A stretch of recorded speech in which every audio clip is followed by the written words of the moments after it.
Hi అండి అందరికీ. నేను మీ సీత. ఎలా ఉన్నారండి? అందరూ బాగున్నారు కదా? నేనైతే చాలా బాగున్నాను. మీరు కూడా బాగుండాలని మనస్ఫూర్తిగా కోరుకుంటున్నానండి.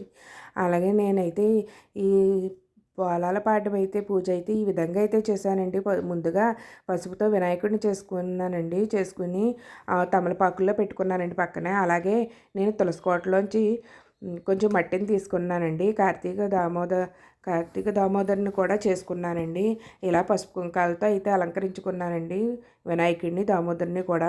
ఇలా అయితే నేనైతే ఒత్తులు వేశానండి. కుందులో ఐదు ఐదు ఒత్తులు, ఆ ఒత్తులను అయితే ఎలాగైతే పెట్టుకుంటున్నానండి వినాయకుడికి, దామోదరుడికి. అలాగే పళ్ళు, చలివిడి, వడపప్పు, పానకం, అలాగే అటుకులు, బెల్లంతో నైవేద్యం కూడా పెట్టానండి. అరటిపళ్ళు పెట్టుకున్నానండి. ఇలాగైతే పేర్చేసుకున్నాను. మొత్తం అయితే పేర్చుకున్నానండి. ఇప్పుడైతే నేనైతే తులసి కోటకాడ అయితే పేర్చేసుకున్నానండి.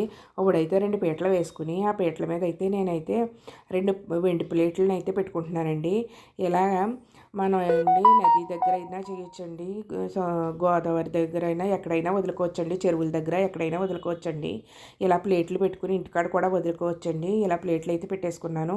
ఆ ప్లేట్లలో అయితే వాటర్ అయితే వేసుకున్నానండి. నేను వాటర్ వేసుకుని బంతిపూ రేఖలతో అయితే అలంకరించేసుకున్నానండి.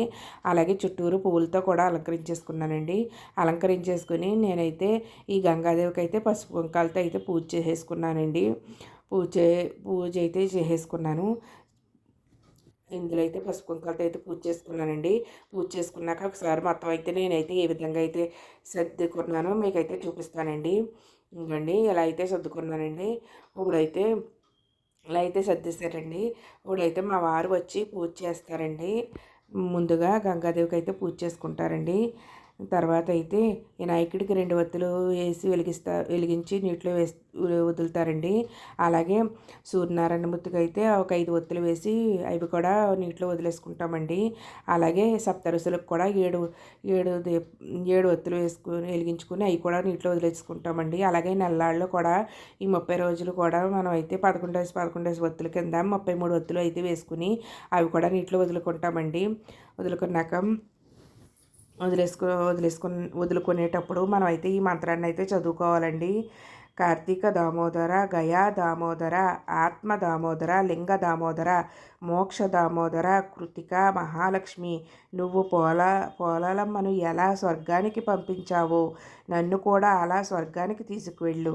గోరంతకు పసుపు కుంకుమ తీసుకొని కొండంత పసుపు కుంకుమలో మాకు ఇవ్వమ్మా అని వేడుకోవాలండి. ఈ ఈ ఈ దీపాలు వదిలేటప్పుడు ఈ మంత్రాన్ని చదువుకోవాలండి. చదువుకొని మనం దీపాలను వదులుకోవాలండి. ఇంకోండి ఇలా అయితే దీపాలను అయితే అన్నీ వదిలేసుకోవాలండి. మొత్తం పూజ అంతా అయిపోయాక మా వారు కొబ్బరికాయ అన్నీ కొట్టేశాక లాస్ట్లో అయితే మనకైతే కథ అయితే చదువుతారండి. పూజ అంతా అయిపోయాక మనకైతే కథ చదువుతారండి. మా వారు చదువుతారు కదా. ఇలా మొత్తం అన్నీ కూడా పిల్లలు నేను కూడా అయితే ఇలా దీపాలను అయితే వదిలేసుకున్నామండి. నేనైతే ఈ నెలల్లో కూడా ఈ కార్తీక మాసం పూజలు చేశానండి. ఈ నెల రోజులు కూడా మొత్తం చేసుకున్నాం. ఇది లాస్ట్ రోజు అండి. లాస్ట్ రోజు అయితే చాలా ప్రశాంతంగా అయ్యిందండి పూజ. ఇప్పుడైతే పూజ అయ్యాక మా వారు కథ అయితే చదువుతారండి, పొలాల అమావాస్య కథ. ఒక చాకలి ముసలికి 5గురు కోడండ్రులు ఉన్నారు. ఆ చాకలిది ఆశ్వయుజ బహుళ అమావాస్య మొదలు కార్తీక బహుళ అమావాస్య వరకు తెల్లవారుజామునే లేచి ఏటిలో స్నానము చేసి దీపం పెట్టుకుని చుండెడిది. అట్లొక నెల చేసిన పిమ్మట కార్తీక బహుళ అమావాస్య నాడు చిన్న కోడలిని ఇంటికి కాపలా ఉంచి పెద్ద కోడళ్ళు నలుగురిని వెంటబెట్టుకుని నది వద్దకు వెళ్ళెను. ఆ చిన్న కోడలు చల్ల చేసిన కవ్వమున కంటి ఉన్న వెన్న తీసి ప్రతి చెట్టు కింద రాలిన ప్రతితో ప్రతి చేసి ప్రమిద పెట్టుకుని నూతి దగ్గర స్నానం చేసి జ్యోతిని వెలిగించుకును. కానీ అత్తగారొచ్చి తిట్టుననే భయముతో ఆ దీపము మీద చాకలి బాణను మూతలు పెట్టెను. దేవతలు దాని గట్టికి మెచ్చి విమానమును పంపి దానిని బొందితో స్వర్గమునకు రప్పించుచుండిరి. ఆ విమానములోనున్న చాకలి దాని చిన్న కోడలిని చూసి దగ్గరనున్న వారందరూ చాకలి పోలి స్వర్గమునకు వెళుచున్నదని ఆశ్చర్యపడసాగిరి. పోలి ఎక్కిన విమానము వారి నెత్తి మీద నుండి పోవుచుండెను.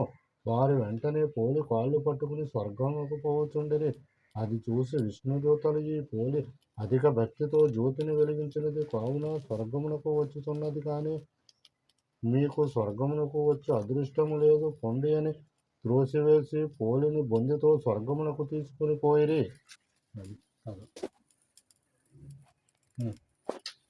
దూపం వెలిగించా.